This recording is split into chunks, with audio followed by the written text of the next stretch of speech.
অন্যের জমিনের মাটি আত্মসাৎ করা যাবে না, নষ্ট করা যাবে না। মুসলমান নামাজ পড়তেছে, দিলের ভিতরে একমাত্র আল্লাহর ভয় থাকতে হইবে। মুসলমান বিবাহ শাদী করাইতেছে, দিতেছে, সেই স্থানেও আল্লাহ তাআলার ভয় লাগবে। মুসলমান ঘুমাইতেছি, ঘুমের শুরুতে আল্লাহ তাআলাকে স্মরণ করবে। মুসলমান ইস্তেনজায় যাইতেছি, আল্লাহ তাআলাকে স্মরণ করার পরে ইস্তেনজায় প্রবেশ করবে, দোয়া করে ইস্তেনজায় প্রবেশ করবে। মুসলমান সে যখন অভিভাবকের মালিক হয়ে যাইবে, স্ত্রী সন্তানের মালিক হয়ে যাইবে, তো স্ত্রী সন্তান রে সব রকমের হারাম কাজ থেকে বিরত রাখবে, বিবিরে পর্দা নিশীন রাখবে, পর্দার ভিতরে রাখবে। কন্যাটা বালেগা হয়ে গেছে, কন্যাটাকে পর্দার সহিত রাখবে, বেপর্দা অবস্থায় ঘোরাঘুরি করতে দিবে না। মুসলমানের বাড়িতে পুত্রবধূ চলে আসছে, তো পুত্রবধূকে পর্দার সহিত রাখবে।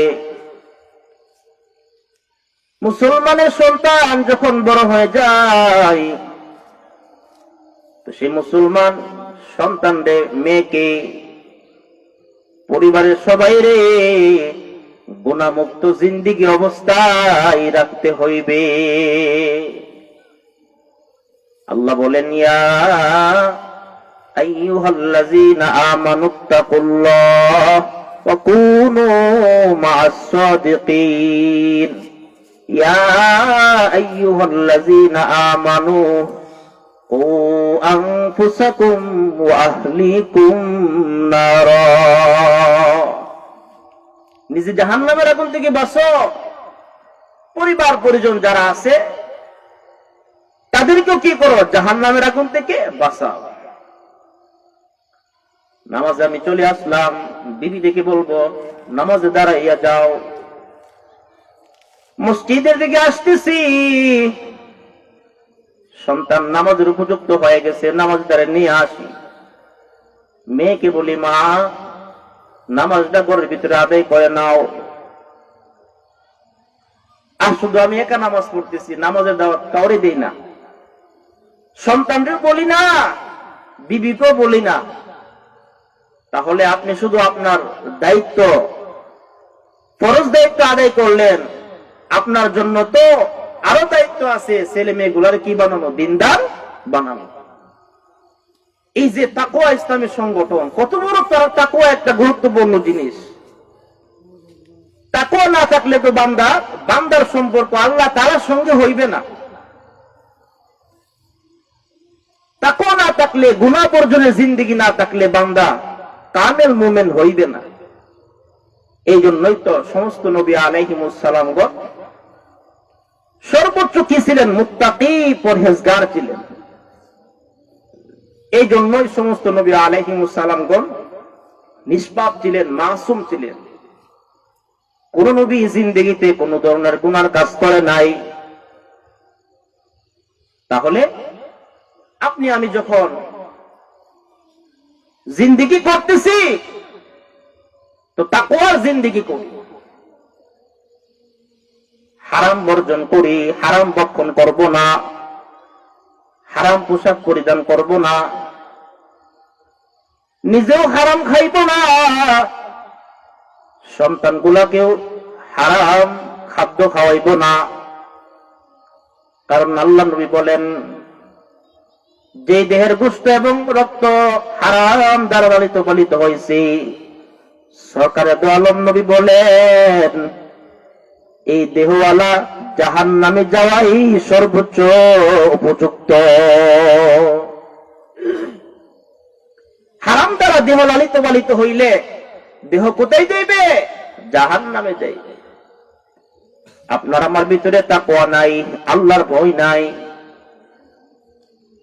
আজান হয়ে গেছে, মসজিদে আসি না। 3 দিন বিবি তাফসীর ও কোরআন মাহফিলের আজকের শেষ দিন, উলামায়ে কেরামের সোহবতে আমি আপনি আসি না। উলামায়ে কেরামের সোহবতে আসলে গুনাহ বর্জনের তৌফিক হয়ে যাইবে, তওবা করার তৌফিক হয়ে যাইবে।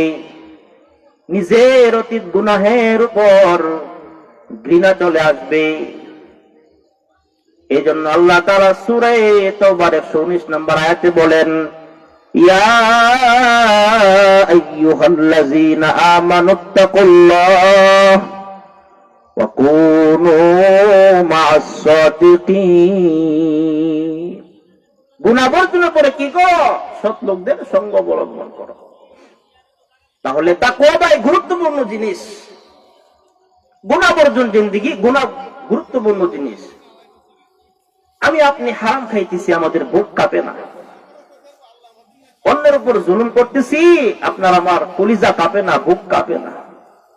অবিরাম সুদ ঘুষ খাইতেছি, অন্যের উপর জুলুম করতেছি, অন্যের হক নষ্ট করতেছি, আমাদের কলিজা কাঁপে না।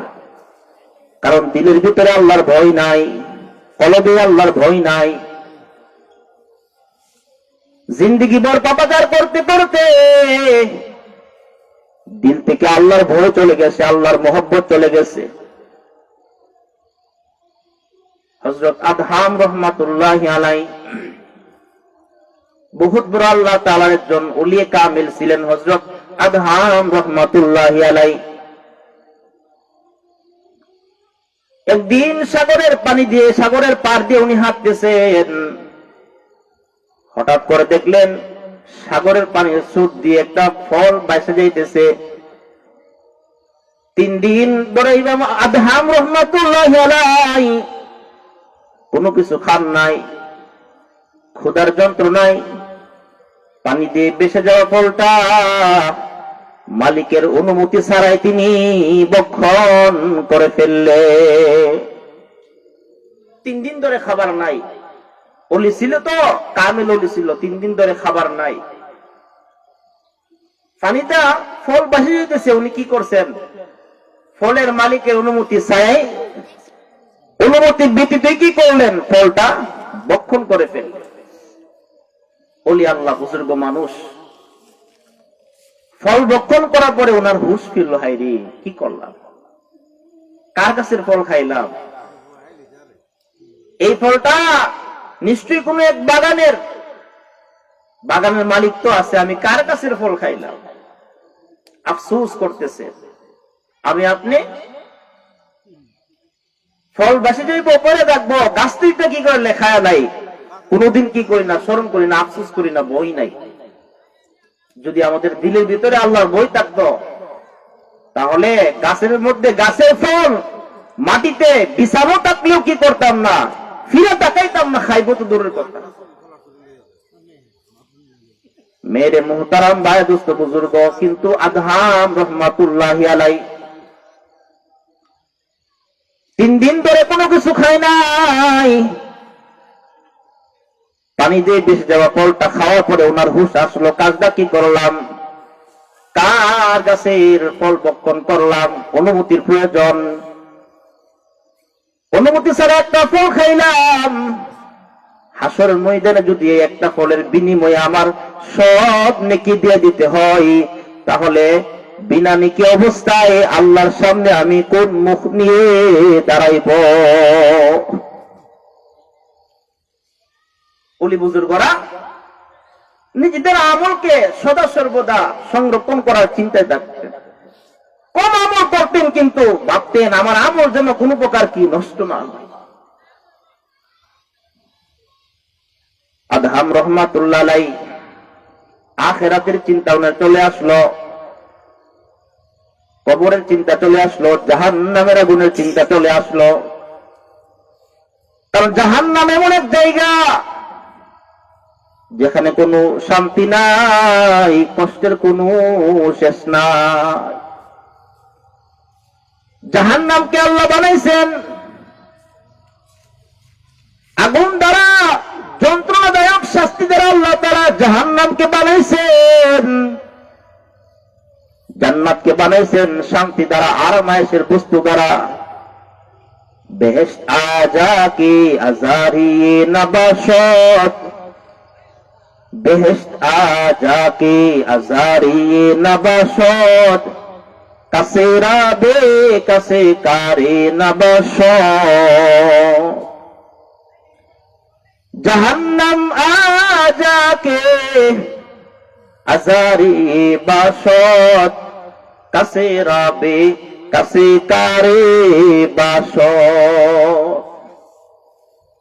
জান্নাতকে আল্লাহ বানাইছেন মুমিনের শান্তির জন্য, আরামায়েশের জন্য।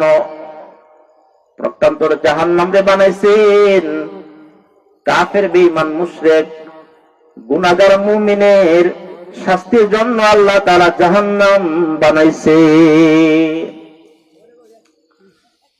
বিনা অনুমতি ফল ভক্ষণ করার পরে হযরত আদহাম রাহমাতুল্লাহি আলাইহি চিন্তা করতেছেন, আমি যে নদীর পানি দিয়ে ভেসে যাওয়া ফলটা খাইলাম, মনে হয় নিশ্চয় সামনে কোনো বাগান আছে, মনে হয় সেই বাগান থেকে আমার ভক্ষণকৃত ফলটা ভেসে আসতেছিল। উনি সাগরের পার দিয়ে হাঁটতেছে আর তওবা করতেছে, আল্লাহ কাজটা কি করলাম, ক্ষুধার যন্ত্রণায় মরে যেতাম, এরপরও অনুমতি ছাড়া আমি ফল কেন ভক্ষণ করলাম? কি জবাব দেব? ফলের মালিক যদি আমাকে হাসর ময়দানে আটকায় বসে কি জবাব দেব?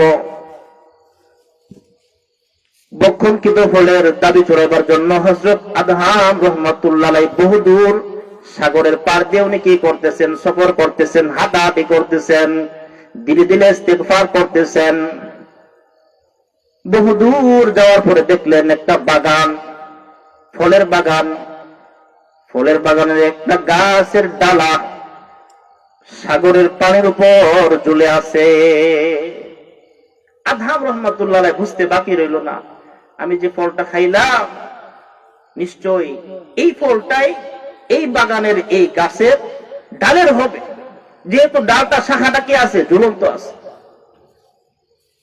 আদহাম রাহমাতুল্লাহ আলাইহি আল্লাহ তাআলার শুকরিয়া আদায় করলেন, নিশ্চয়ই এই বাগানের একজন মালিক আছে, তার কাছ থেকে আমি অনুমতি নিয়ে নেব, ফলের ক্ষমা চেয়ে নিয়ে নিব, যে কোনো বিনিমূল্যে হোক। আদহাম রাহমাতুল্লাহ আলাইহি আখিরাতের বইয়ের কারণে, কবরের জগতের বইয়ের কারণে এক পা দুই পা করতে করতে বাগানের ভিতরে প্রবেশ করল। বাগানের ভিতরে প্রবেশ করে দেখে বাগানের এক মালিক, এক বৃদ্ধা মহিলা। আদহাম বলতেছেন, মা 3 দিন ক্ষুধার্ত অবস্থায় থাকার ফলে আপনার বাগানের একটা ফল আমার সামনে দিয়ে নদীর পানির স্রোত দিয়ে ভেসে যাচ্ছিল। মা, আমি আপনার অনুমতি ছাড়াই ফলটা ভক্ষণ করে ফেললাম, খেয়ে ফেললাম। মা গো, ফল ভক্ষণ করার পরে আমার হুঁশ ফিরল, কাজটা আমি কি করলাম? মা গো, আপনার অনুমতি আমি নেই নাই। ও মা, দুনিয়ার মধ্যে যে কোনো বিনিমূল্যে হোক আমার ভক্ষণকৃত ফলের মুক্তি আমাকে আপনি দিয়া দে, যা চাইবেন তা দেব। বৃদ্ধা মহিলা হযরত আদহামের কপালের দিকে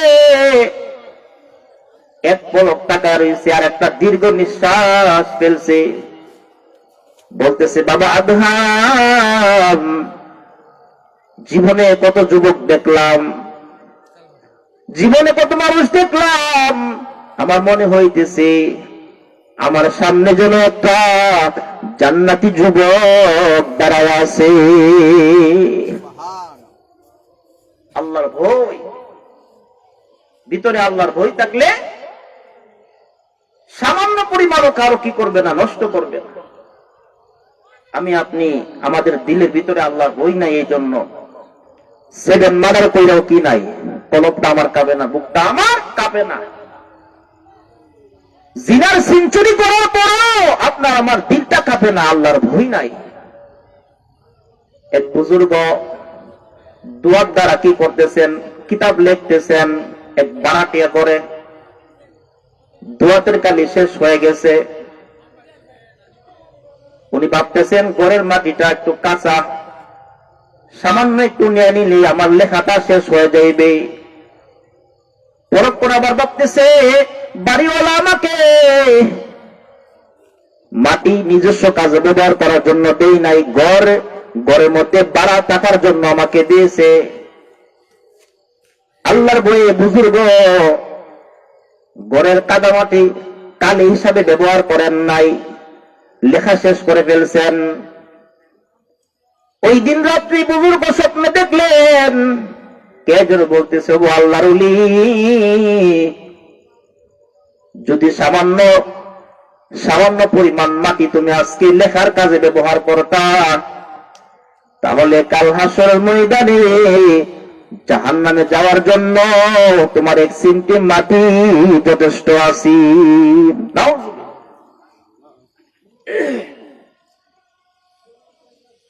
আদম রহমাতুল্লাহ বলতেছেন, মা আমি যে ফলটা ভক্ষণ করলাম আপনি দাবিটা চড়াইয়া দেন, আমার আপনি মাফ করে দেন। কারণ মা গো, দুনিয়াতে মাফ না করলে যদি হাসরের ময়দানে আমার নিকট ফল চান, ফল দিতে পারবো না, আমার সকল সব নেকি আপনাকে দিয়ে দিতে হইবে। মা গো, আমার জিন্দেগির সকল নেক আমল যদি আমি আপনাকে একটা ফলের কারণে দিয়া দিই, তাহলে মা আমল শূন্য অবস্থায় আল্লাহর সামনে কিভাবে আমি দাঁড়াইব? আমার বই হয়। বৃদ্ধা মহিলা বলতেছে, আদম একটা কথা মনোযোগ সহকারে শ্রবণ করো। এই বাগানের মালিক দুইজন, আমি এবং বলখের বাদশা। বাগানটা খরিদ করার সময় আমার নিকট পর্যাপ্ত পরিমাণ টাকা ছিল না। বলখের বাদশা বাকি টাকা দিয়ে এই বাগানের মালিকানায় অংশগ্রহণ করলো। আদম রে, আমি যখন গাছ থেকে ফল পারি, ফল জমা করি, তখন অর্ধেক ফল আমি নিজে রাখি, বাকি অর্ধেক ফল বলকের বাদশার নিকট আমি প্রেরণ করে দে। বলেন না, হযরত আদমকে বাগানের ভিতরে আনলো কিসের বইয়ের কারণে? আল্লাহর বইয়ের কারণে, আখিরাতের বইয়ের কারণে আনলো, জাহান্নামের বইয়ের কারণে আনলো, কবরের বইয়ের কারণে আনলো। বৃদ্ধা মহিলা বলতেছে, বাবা আদম, তুমি যদি ফলের পরিপূর্ণ দাবি চড়াইতে চাও, তাহলে মনে রাখো অর্ধেকটা ফলের দাবি আমি এখন ছেড়ে দিলাম, আর বাকি অর্ধেকটা ফলের দাবি চড়াইবার জন্য তুমি অতি সত্বর বলকের বাদশার নিকট চলে যাও, তার কাছে চলে যাও। তিনি ক্ষমা করলে তোমার ভক্ষণকৃত ফলের পরিপূর্ণ কি মাপ পেয়ে চাইবা, আমার মাপ আমি করে দিলাম। আখিরাতের বয়ে, কবরের বয়ে, জাহান্নামের বয়ে যুবক আদম রহমাতুল্লাহি আলাইহি অর্ধেকটা ফলের মাপ চাওয়ার জন্য বহুদিন সফর করে বলকের বাদশার দরবারে উপস্থিত হল। বহু কষ্ট করার পরে বাদশার রাজপ্রাসাদে প্রবেশ করল।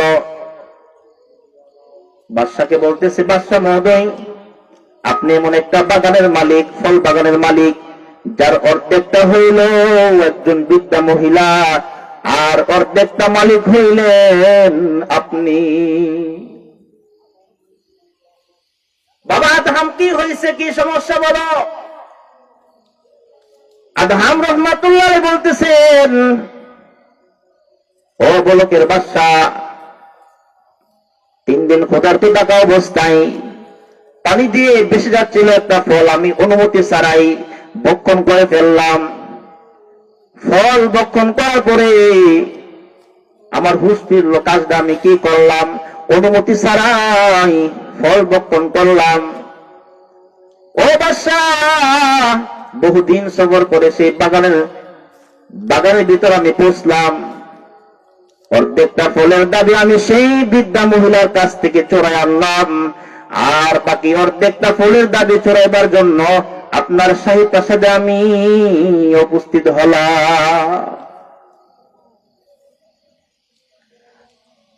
বলখের বাদশাহ হযরত আদহামের কপালের দিকে এক দৃষ্টি অপলক দৃষ্টিতে তাকায় রয়েছে, আর বলতেছে, বাবারে, বহুদিন পরে বুঝি আল্লাহ আমাকে একজন ভালো মানুষের চেহারা দেখাইল। বাবা আদহাম, জিন্দেগিতে কত খারাপ মানুষ দেখলাম, জীবনে কত খুনি দেখলাম, ডাকাতি দেখলাম, চোর দেখলাম। আমার কপালটা বড় খুশনসিব। আমার মনে হইতেছে তুমি দুনিয়ার মানুষ নও, আমার সামনে একজন জান্নাতি আদহাম দাঁড়ায় আছে। হযরত আদহাম বলতেছেন, বাদশা বলতেছেন, আদহাম, তুমি একটু আমার রাজপ্রাসাদে অবস্থান করো, ফলের মাপ তোমাকে আমি পরে দেব। বাদশা অন্দরমহলে প্রবেশ করে বিবিকে বলল, বিবি, হে, আমাদের যে সুন্দরী উপযুক্ত মেয়েটা আছে তাকে বিবাহ করার বিভিন্ন দেশের রাজপ্রাসাদের এমপি মন্ত্রীর শাহজাদারা বিবাহ করার জন্য প্রস্তাব পাঠায়, কিন্তু আমার মেয়েটা এমপি মন্ত্রী ছেলেদের বিবাহ বসতে কি করলো, স্বীকার জানাই, নাকচ করে দেয়। হ্যাঁ বিবি, আমাদের কন্যাটাকে গিয়ে বলো, আজকে আমার দরবারে দুনিয়ার কোন বাদশা আগমন করে নাই, দুনিয়ার কোন ধন সম্পদ ধনীর আগমন করে নাই, আমার দরবারে একটা জান্নাতি যুবক আজকে অর্ধেকটা ফলের দাবি নেওয়ার জন্য আমার দরবারে উপস্থিত হয়েছে। বিবি গো, আমাদের কন্যাটাকে বলে দাও, অর্ধেকটা ফলের দাবির বাহানায় যদি আমার এই সুন্দরী রূপসী রাজকন্যাটাকে বিবাহ দিতে পারি, আমি আশা করতে পারি এই যুবক কোনদিন তার পরিবারকে কষ্ট দিবে না। যে মানুষটা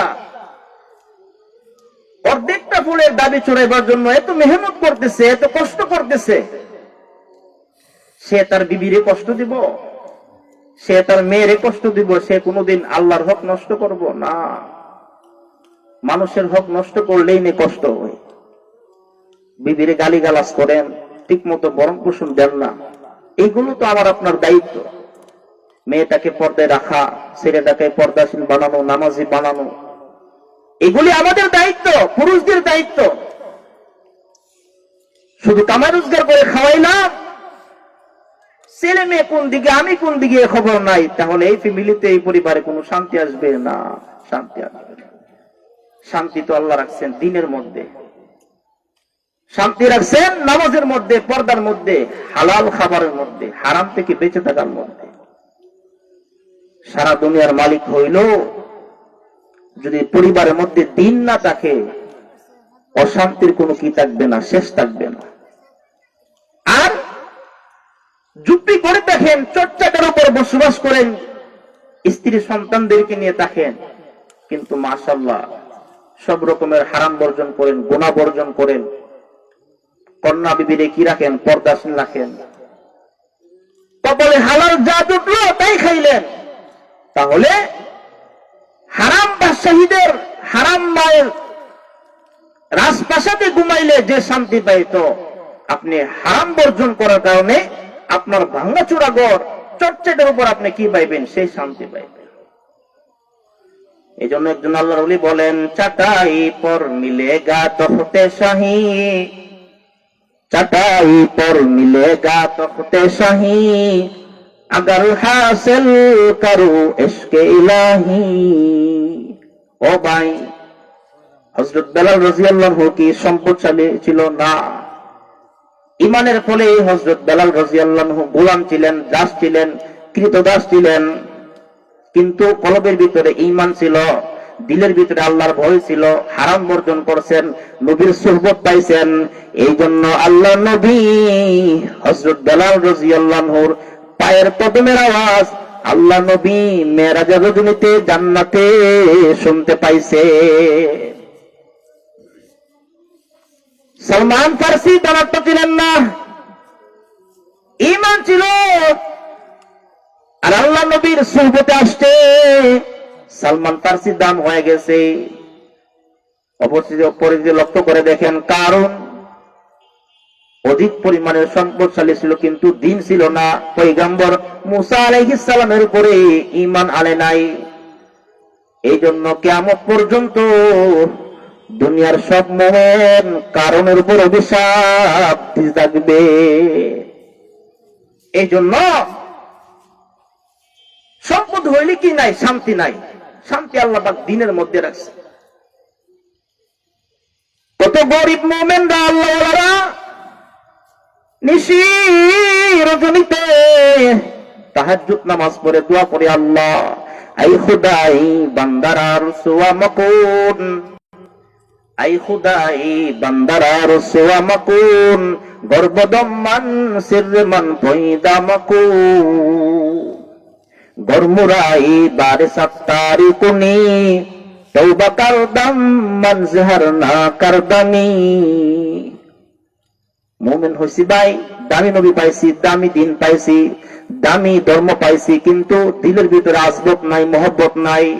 কলবে ধর্মের মহব্বত নাই, দিলের ভিতরে নবীর মহব্বত নাই, দিলের ভিতরে আল্লাহর মহব্বত নাই, দিলের ভিতরে নামাজের মহব্বত নাই। এই জন্য সবকিছু দামি পাওয়া সত্ত্বেও দিলের ভিতরে আনন্দ প্রকাশ পাই না। বলখের বাদশা আমার বিবিকে বলল, বিবি হে, আমাদের কন্যাটাকে বলে দাও আজকে আমার দরবারে আদহাম নামে এক যুবক প্রত্যেকটা ফুলের মাপ চাওয়ার জন্য উপস্থিত হয়েছে। বিবি হে, আমাদের মেয়েটাকে যদি অর্ধেকটা ফুলের মাপ চাওয়ানোর বাহানায় যদি আদহামের নিকট বিবাহ দিতে পারি, তাহলে আমার ইচ্ছা হইল বলখের পুরোটা বাদশাহী আমার মেয়ে জামাতা আদহামের হাতে তুলে দেব। এমন একজন লোক যদি দেশের বাদশা হয়ে যায়, আমি আশা রাখতে পারি আমার দেশের জনগণ কোনদিন কেউ কাউরে কষ্ট করে দিবে না। কি বলেন, কষ্ট দিবে? কষ্ট দিবে না। মানুষের দিলের ভিতরে আল্লাহর ভয় নাই, দেখানোর তো কত কিছু করতেছে, ক্ষমতা পাইয়া কত কিছু করতেছে, আল্লাহর ভয় নাই, কবরের ভয় নাই। প্রকান্তরে হযরত উমর ফারুক খলিফাতুল মুসলিমিন, উমর ফারুক রাদিয়াল্লাহু আনহু 22.5 লক্ষ বর্গ কিলোমিটারের বাদশা ছিলেন। আমাদের বাংলাদেশ হলো 56,000 বর্গ কিলোমিটার, কিন্তু আমিরুল মুমিনিন খলিফাতুল মুসলিমিন হযরত উমর রাদিয়াল্লাহু আনহু 10 বছর রাজত্ব চালাইছেন। একটা দুইটা দেশের বাদশা নয়, আমেরিকার বাদশা নয়, চীনের বাদশা নয়, রাশিয়ার বাদশা নয়, 22.5 লক্ষ বর্গ কিলোমিটার, অর্থাৎ প্রত্যেকটা পৃথিবীর বাদশা ছিলেন হযরত উমর রাদিয়াল্লাহু আনহু। আরে ভাই, সাহাবায়ে কেরামের আজমত তো ভুলে গেছে। সাহাবায়ে কেরাম দ্বীনের জন্য কি করছেন সব ভুলে গেছি, কি অবদান রেখে গেছেন সব ভুলে গেছি। সাহাবী দ্বীনের জন্য মক্কার বাড়ি করছেন, সাহাবী দ্বীনের নবীর জন্য জান কুরবান করে দিছেন, সাহাবী দ্বীনের জন্য, ইসলামের জন্য, আল্লাহর জন্য বদরের প্রান্তরে শাহাদাত বরণ করেছেন। সাহাবী দ্বীন ইসলামের জন্য, আল্লাহর জন্য, তার নবীর জন্য, কোরআনের জন্য, সুন্নতের জন্য উহুদের প্রান্তরে কি করছেন? শাহাদাত বরণ করছেন। এই সাহাবায়ে কেরামের দিলের ভিতরে আল্লাহর ভয় সবচেয়ে বেশি ছিল। তো বলখের বাদশার বিবি, বাদশার স্ত্রী তার মেয়ে নিকট গিয়ে বলতেছেন, মা তোমার বিবাহের উপযুক্ত হয়েছে, বিবাহের জন্য বিভিন্ন দেশের রাজা বাদশার শাহজাদারা বিবাহের প্রস্তাব পাঠায়, তুমি নাকচ করে দাও। মারে, তোমার আব্বার নিকট আজকে এমন একজন পাত্র উপস্থিত, যে পাত্রটা অর্ধেকটা ফলের দাবি নেওয়ার জন্য বহু কষ্ট করে তোমার আব্বার নিকট উপস্থিত হয়েছে। মা গো, সেই পাত্রটার নাম হইল যুবক আদহাম রহমাতুল্লাহি আলাইহি। ঘটনা মনে আছে না আপনারা? মন রাখতে হইব, মনোযোগ সহকারে শুনতে হইব। 3 দিন তাফসীরের মাহফিলের আজকে শেষ দিন, আখিরি মুনাজাত। এখনো পর্যন্ত অনেক ভাইরা বাড়িতে বসে আছে, উলামায়ে কেরামের সোহবতে আসে না, দিন শিখে না। সোহবতে আসতে হবে, দিন শিক্ষা গ্রহণ করতে হবে। সোহবত দ্বারা মানুষ কি হয়ে যায়? দামি হয়ে যায়। নেককার লোকদের সঙ্গ দ্বারা মানুষ দামি হয়ে যায়। নেককার লোকদের সঙ্গ দ্বারা মানুষ দামি হয়ে যায়। আদহাম নামটা শোনার পরেই বরফের বাদশার মেয়ে একটা লাফ দিয়ে দাঁড়িয়ে গেছে আর বলতেছে, আম্মা জান, আজকে 3 দিন ধরে আমার ঘুমের ঘরে সেই আদহাম আমার বন্ধুর নামটা আমি শুনতে পাই। মাগো, আমার বিবাহের প্রস্তাব অধিক পরিমাণে আসার কারণে আমি প্রত্যেক দিন রাত্রে 2 রাকাত ইস্তিখারার নামাজ পড়ে ঘুমাই।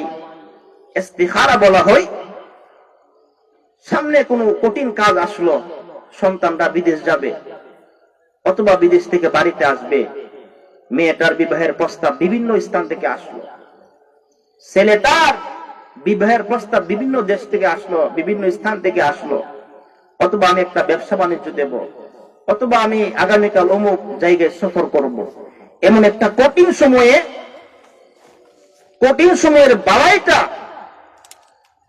সময়ের বালাইটা যদি আপনি জানতে চান, তাহলে সুন্নত হইল ঘুমাইবার আগে